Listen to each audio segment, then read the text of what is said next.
Hello, welcome to my channel. Today day 1. நாம் இன்னைக்கு பார்க்க போற டாபிக் என்னன்னா இந்தியன் பாலிட்டி, அதாவது இந்திய அரசியல் அமைப்பு. அதோட ஹிஸ்டரி முதல்ல பார்க்கலாம். இதுல நான் கொடுத்துருக்க இமேஜ்ல வணிக குழுவின் கீழ், ஆங்கிலேய ஆட்சியின் கீழ்னு 2 டாபிக் கொடுத்துருக்கேன். அது என்னடா வணிக குழுவின் கீழ் ஆங்கிலேய ஆட்சியின் கீழ் 2ஆ கொடுத்துருக்காங்களே அப்படின்னு யோசிக்காதீங்க. வணிக குழுவின் கீழ் அப்படின்னா என்னன்னா, நம்மளோட இந்தியாவுக்கு சுதந்திரத்துக்கு முன்னாடி இருந்த இந்தியாவில் நமக்கு தெரியும் ஆல்ரெடி ஈஸ்ட் இந்தியா கம்பெனி வந்ததுக்கு அப்புறம் தான் நம்ம இந்தியா அடிமை நாடா மாறுச்சு. அந்த வணிக குழு அப்படி அவங்க இங்க இந்தியாவில் வந்து வியாபாரம் பண்ணிட்டு இருக்க சமயத்துல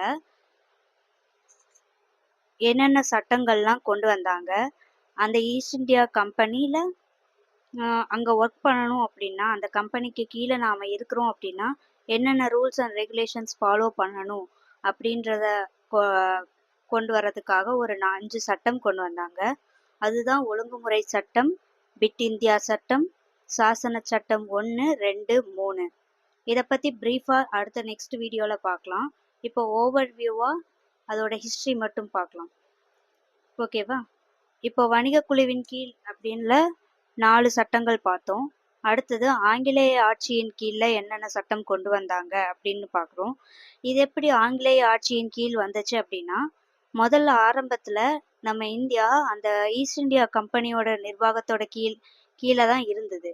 ஆனால் இந்த ஈஸ்ட் இந்தியா கம்பெனி அங்கே இங்கிலாந்தில் அங்கே பர்மிஷன் வாங்கிட்டு தான் வந்து இங்கே நம்ம இந்தியாவில் வந்து வாணிபம் பண்ணிட்டு இருந்தாங்க.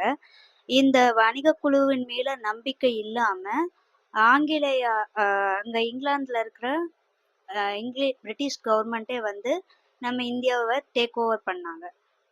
அப்போ அவங்க ஆட்சிக்கு போனதுக்கு அப்புறமா நம்ம கொண்டு வந்தது தான் இந்த மீதி இருக்கிற இந்த 6 சட்டமும். என்னென்ன சட்டம்னு பார்த்தோம்னா, இந்திய அரசாங்க சட்டம், இந்திய கவுன்சில் சட்டம், இந்திய கவுன்சில் சட்டம் 2, மின்டோ மார்லி, மான்டேகு செம்ஸ்ஃபோர்ட், இந்திய அரசாங்க சட்டம்.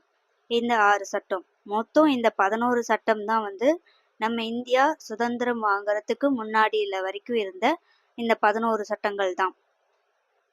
மீதி இந்த இதுல இருக்கிற சட்டங்களை பிரீஃபா நெக்ஸ்ட் வீடியோட பார்க்கலாம். தேங்க்யூ.